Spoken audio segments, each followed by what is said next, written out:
Ashley's hands again. Trembecki, shot, saved by Hood. Rebound, Trembecki, saved by Hood again. And that's going to draw a crowd. Trembecki going after the rebound. And a couple of swings coming from the Giants. We're even seeing Burke Hood wrapped up in there. Cameron Schmidt looking to pull down a defenseless Royal at the moment. As Reschke's going to Reschke's going to wrestle his man down. Schmidt tied up with Newman. Got a bit of a yard sale going on with all these sticks on the ice too, and that was after two fantastic chances by Taden Trembecki in on Burke Hood. Reggie Newman right in the middle of things, shaking things up. 43 seconds left to go in the second. Great A scoring chance. As Kipke and Mazin Leslie share words. Lots of chatter down on the ice between these two division rival teams.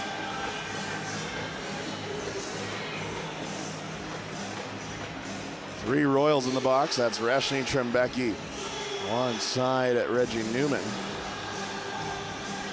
We've got Schmidt and Leslie in the box for the Giants so far. As I think Lipinski might be going to the box too. Could be 3 for 3. I'll look to see how things shake down. Schmidt and as Sawyer Dingman gets it free. Behind the net to the back end, it rolls through. Almost got past Gardner, and a save is made. May have trickled in after, but the whistle had already blown, and some pushing and shoving ensues after.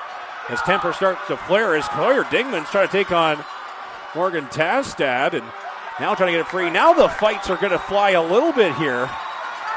Sawyer Dingman sends his man to the ice, and still some pushing and shoving as Kurt Rooks is in a pile.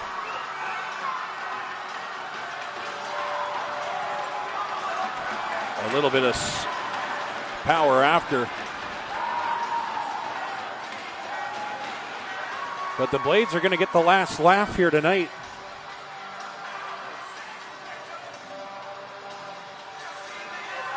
Coming up in the postgame show, we will hear from a member of the Bronco coaching staff as the Broncos turn their attention to the Regina Pats tomorrow. Another chance. Shot, saved by Hood. Rebound out front, whacked at as Israel's buried into them from behind. Covered by Hood, and Veroff's going to get hauled down by Lipinski, and here comes the gloves.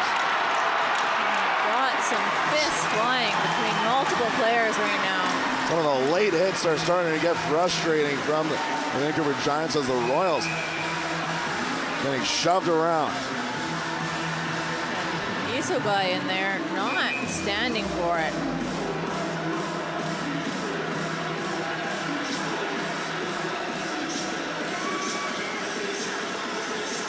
Sticks abound on the ice as the pushing and shoving continues. And Lynn gets an extra little shot at Cole Reshny. And as Wynn slams his man down once again. Lots of reverse checks as Finley goes back and Marcus Wynn, and the referees have officially lost control of this game. Johnson into it against Dagenstein. Finley going at Marcus Wynn, and the linesmen come in to grab a hold of everybody with 4:26 to go in the second period. Just craziness happening here, and it all came with a good solid hit over on the far side boards that drew the attention of the Warriors, and from there they start chasing bodies around the ice, and then they end up coming head-to-head right at center ice here, and everybody else is kind of getting settled down here finally. We'll see what the penalties are going to be out of this one. Center ice, Holberton breaking with him.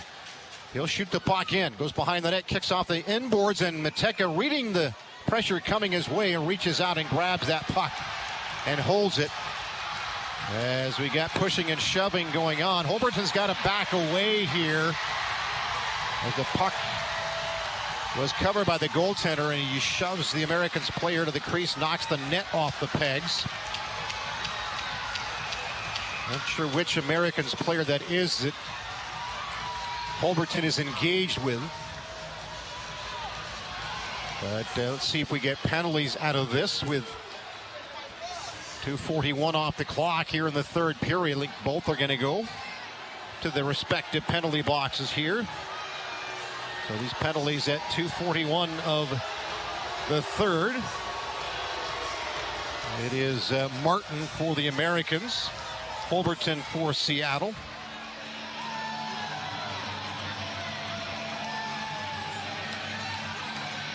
Gonna have to reset the net on the pegs in the Americans. The puck into the Cougar zone. Dumansky onto it. He's such a big penalty killer. He took a hit from behind. It's going to be a penalty to Wenatchee. They lose their man advantage. They get the scrum.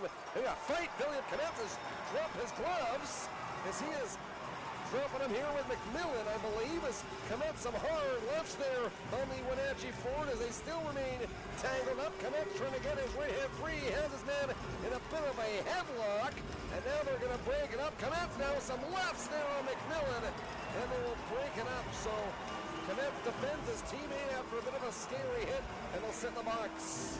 What hasn't he done? I mean, Kmetz has done it all. This is the crowd.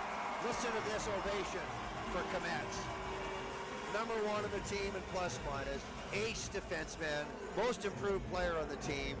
He is a left point. That one's intercepted, however. Doobie's going to dart up the middle, try and outskate everybody, but a good breach there. And now we got to fight all the way back in Prince Albert territory as Josephson drops the mitts with Dragicevic. That was well behind the play as the puck was at the Red Deer blue line. Now the whistle goes as Josephson gets the takedown on Dragicevic and then gives Dragicevic a tap after the fight. Seeing a good battle. 2.5 seconds to go in this period.